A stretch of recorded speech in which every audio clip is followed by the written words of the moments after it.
lunch, wrapped up and ready to roll. Our hand-breaded chicken tenders wrapped in a flour tortilla with lettuce, cheese, and pickles prove that big flavors come in small packages. Love that chicken from Popeyes.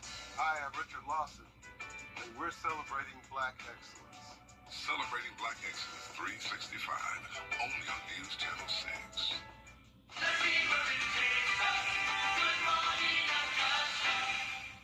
Weather headlines on News Channel 6, brought to you by Southpaw Roofing. Right now on News Channel 6 at 4, we remember the first executive director of the Lucy Craft Laney Museum of Black History and the legacy she leaves behind. Also had Augusta leaders learn what it would take to legally name the arena after the Godfather of Soul. And still no arrests in a hit and run involving a motorcycle in Augusta. What we know so far about the investigation and the request from the family. As your News at 4 starts now. Live from Television Park, this is WJBF News Channel 6 at 4.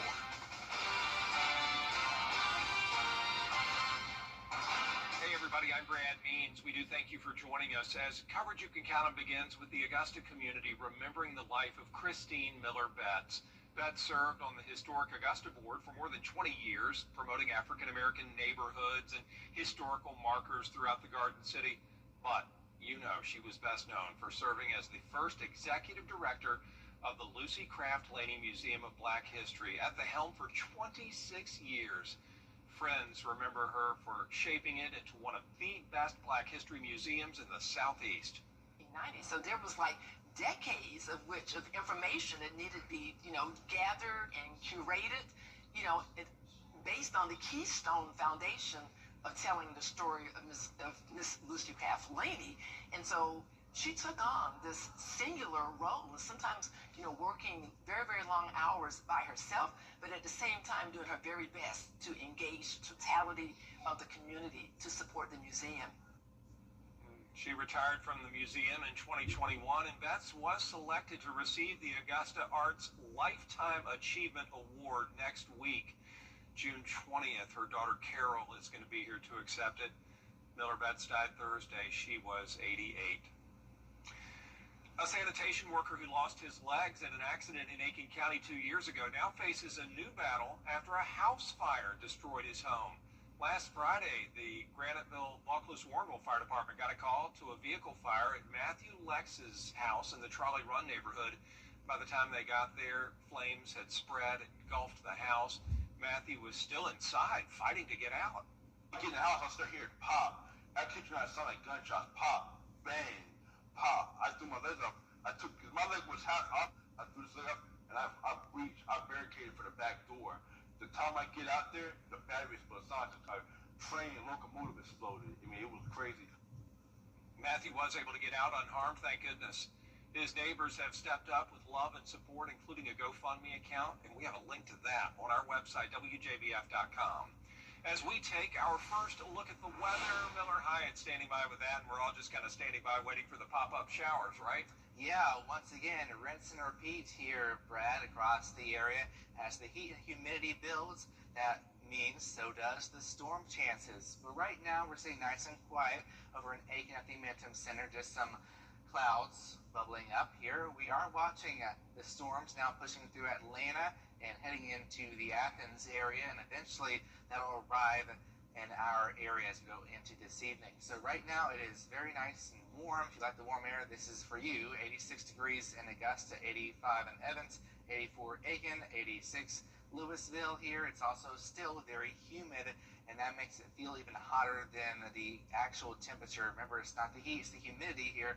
91 is what it feels like in Evans, 90 in Augusta, 92 in Waynesboro. So winds are out of the southwest, popping in that warm, moist air, and that's going to lead to a shower or two. So make sure you're keeping an eye on the radar tonight. If you're doing a dog walk, just make sure you go in between the storms. It's not going to be raining all night. There'll just be these pop-up variety showers and storms. Same goes for tomorrow, but maybe less chance of it during the afternoon. High temperatures will once again be in the upper 80s. But as we go towards Father's Day weekend, we unfortunately have a greater chance of some rain and storms, and I'll have the details on that plus timing coming up here in just a few minutes, Brad. All right, Miller, thanks. Aiken school leaders set to get an update on several projects tonight.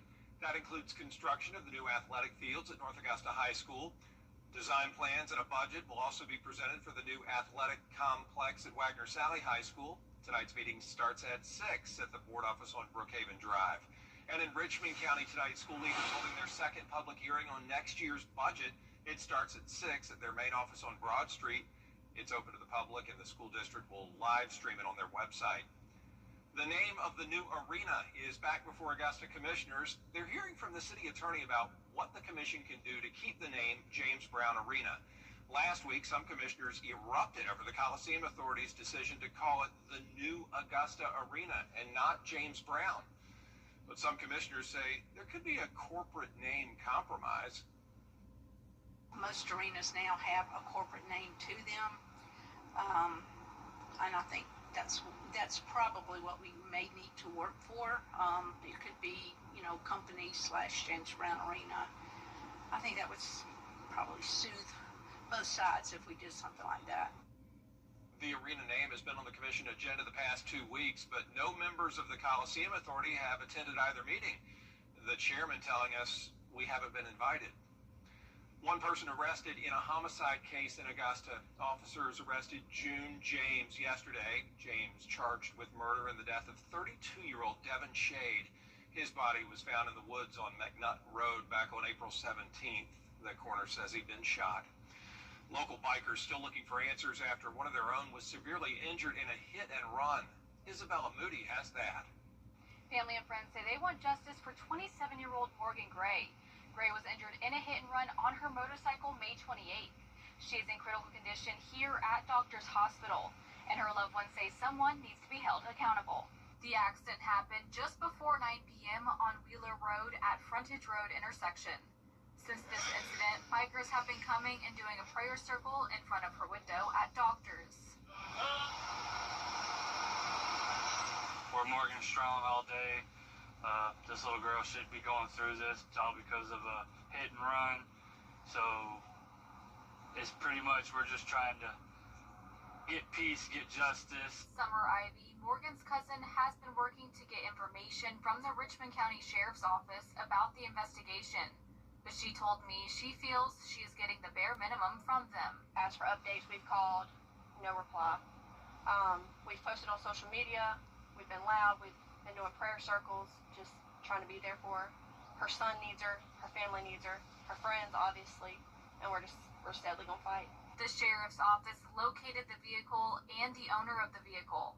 They're collecting evidence about the driver, but are unable to say anything at this time. We have our suspicions, but there's a protocol that we follow. I have a great team that is working tirelessly, around the clock trying to find the driver of this vehicle. Again, like I said, we are collecting the evidence. The vehicle has been processed, and once we get all that, and we'll run that to the DA's office and let them see all of the stuff that we have, and then we'll make those charges. While they continue to seek answers about what happened and who's responsible, they have the solution to keep drivers on both 4 and 2 wheels safe. Regardless of what the situation is, we're on 2 wheels. Pay attention. They have a GoFundMe and a fundraiser coming up, which you can find that information on our website, WJBF.com. In Augusta, Isabella Moody, WJBF News Channel 6. A girl from Evans who beat cancer is now helping other children who are sick. 16-year-old Taylor Brown battled a rare blood disorder and was given a wish from Make-A-Wish. Well, she chose to donate a custom music therapy cart to Children's Hospital of Atlanta, where she was treated. Brown used music to help her heal while she waited for her bone marrow transplant. Music helped me so much, and it still helps me to this day, and it helped me before. And I know that it can have that same impact on so many other kids. The music card includes instruments and other technology to create album art and music videos. And speaking of giving back, WJBF proud to honor our parent company with Nexstar's Founders Day of Caring. Nexstar is celebrating its 29th anniversary, and to mark it, we're taking donations for the Ronald McDonald Hospitality Card. You can drop items off here at Television Park through June 19th, or donate directly through an Amazon wish list. Just scan the QR code on your screen for a link to that list. Still ahead, it's a Fiesta south of the border. A preview of this weekend's race in Mexico City. TNT takes you where... That's all. Callkid.com. Good call. Hey, you. Your wife is hot. Yeah, she is. No, not like that, dummy. I mean, she's literally sweating because your AC is on life support. And if you don't call Cool Ray Mechanical soon, things are going to get uncomfortable. We'll have your AC up and running fast, so the only heat you'll feel is the good kind. Cool Ray Mechanical, your Rate Pro partner, has been keeping homes cool, wives comfortable, and marriages intact since 2006. It is a big week for NASCAR as the sport heads south of the border. Yesterday, the Xfinity Series haulers made their arrival at the border along their journey to Mexico City. No Xfinity racing this past weekend, so a much shorter trip as opposed to the Cup Series haulers that are making the trek all the way from Michigan. NASCAR's second-tier series will run at the Autodromo Hermanos Rodriguez road course on Saturday. When speaking to drivers in the series, they say they are excited to get down there for the first Xfinity race at the track since 2008. I don't even know which way the quarters go yet. I got 2 weeks to figure it out. I think we're going to get some help from Chevy to get on the sim a little bit, but I've raced in Mexico before. The TDI Cup Series is really cool, and just our road course program is really, really good. So yeah, I mean, it's just going to be a little harder to breathe, I guess.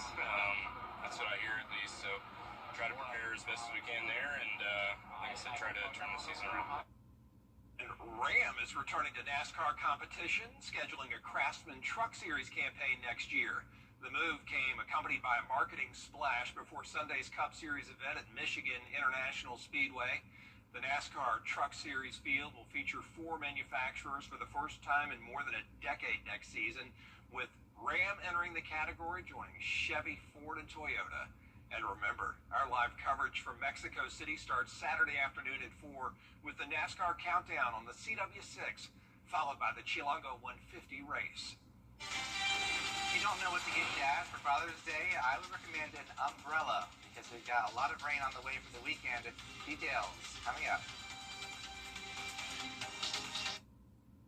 Weather headlines on WJBF News Channel 6. Brought to you by Southpaw Roofing. Roofing done right. Let's forget... The CSRA is full of amazing women. Women who inspire. Women who innovate. Women who lead. That's why News Channel 6 brings you Women to Watch. On the last Wednesday of each month, News Channel 6 recognizes local businesswomen who are making a positive impact in our community. Nominate someone today at WJBF.com. Sponsored by Goodwill. For years, WJBF News Channel 6 and our partners have championed local families through our Children First campaign. Together, our mission has always been to strengthen our community by uplifting children and their families across the CSRA. Count on News Channel 6 as we make a difference in the lives of local children. To learn more, visit WJBF.com/Children First. WJBF News Channel 6's Children First initiative is sponsored by Bridgestone and by Costello Law Firm. What are everyone? Now, your most accurate forecast with WJBF Live Viper 6.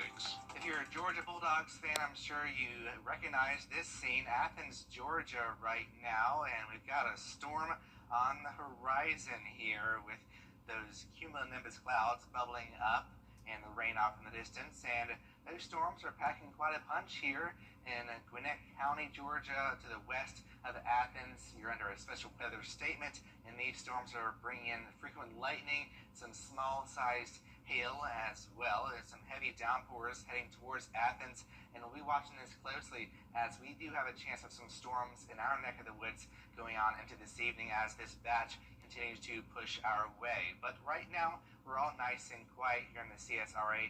The reason why we're seeing these storms is because of a cold front that is acting as the fuel for our storm chances here, and we're going to continue to see storm chances as we go into the next several days. So for this evening, we do have that threat of a stronger storm maybe bringing in some gusty winds. That's really about the only threat for these storms. Frequent lightning is another one as well. So here are the storms arriving later on this evening. Now this model shows a little bit faster around 6 p.m. and then by Augusta time we'll be seeing around 8 or 9 p.m. So 1 a.m. on Wednesday, more storm pushing on through, and then drying out as you go into your Wednesday at 8 a.m. and then dry for the most part until we get towards the afternoon. Once again, the heat and humidity building brings in those showers and storms peppered about here at 3 p.m. south of I-20, maybe becoming a little more scattered in the evening on Wednesday, and then rinse and repeat once again.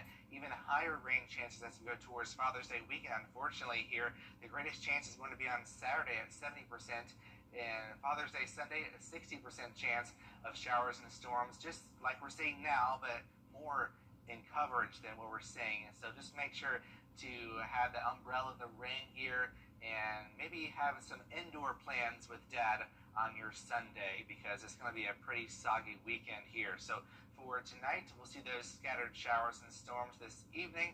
Temperature-wise, we'll be right around average. Average low is 67, and we'll be at or just slightly above 67 degrees. So highs tomorrow will be right around average once again, so warmer than today. We'll be hitting 89 to 90 degrees. Average high is now 90 degrees as of tomorrow, and then we're looking at the storm chances ramping up. So we get towards Friday, we go up to a 70% chance. Saturday, 70% chance. Father's Day Sunday, 60% chance. And next week, we start to go down the slide. We're going down to about 40, even 30% chance of storms as we go into the end of the week. Temperature-wise, we'll be in the low 90s as we go on into the rest of next week. As we go on into even next weekend, we'll continue to see some storm chances. Sure. So it's just this never-ending pattern, but at least we're not seeing any extreme heat. No, you're right. At least we don't have that. And even if we do have extreme heat, nothing beats cooling off in the pool on a hot summer day. It's refreshing, but sometimes that water can dry out our skin and hair. Well, your hair. Yes, But it can do it. Yeah, so what can people do to prevent that? Mary Morrison explains. When it comes to the pool, it's one of those things where an ounce of prevention is worth a ton of cure. Dr. Jennifer Lucas is a dermatologist at Cleveland Clinic. She says many of the chemicals used in the pool to keep the water clean affect not only our hair and skin, but our eyes and nails too. You really want to protect your skin and your hair before you get in the water. So how do you do that? Well, one, get yourself wet. So it sounds counterintuitive, but jump in the shower, get yourself wet, your hair and your skin, so it's already absorbed that moisture and isn't looking to absorb the chemical water when you get into the pool. In some cases, it can even cause blonde hair to turn green. Dr. Lucas says if you want to protect your hair, you could wear a swim cap or put on a hair mask or leave-in conditioner. When you get out of the water, she recommends rinsing off in the shower, using a gentle soap for your skin and rich conditioner for your hair. You should then apply moisturizer, which will help rehydrate your skin. And most importantly, don't forget to put on sunscreen. As a dermatologist, it's particularly important for you to wear your sunscreen. So putting that sunscreen on, getting that layer of coverage from the sun, that's also equally important, but also putting that barrier on your skin before you get into the water is important. Dr. Lucas says if you enjoy going in hot tubs, you can expect to notice the same kind of dryness once you get out. She says they use similar chemicals to keep the water clean. Mary Morrison, WJBF News Channel 6. Still ahead, searching for the perfect balance between quiet and cost. A look at what could be the true price of peace as coverage you can count on continues. I'm Austin Jackson, and my team is proud to be the official injury lawyers of the Augusta Green Jackets. The Augusta Guy, supporting Augusta's team and all those who call the CSRA home. Think you need a new roof?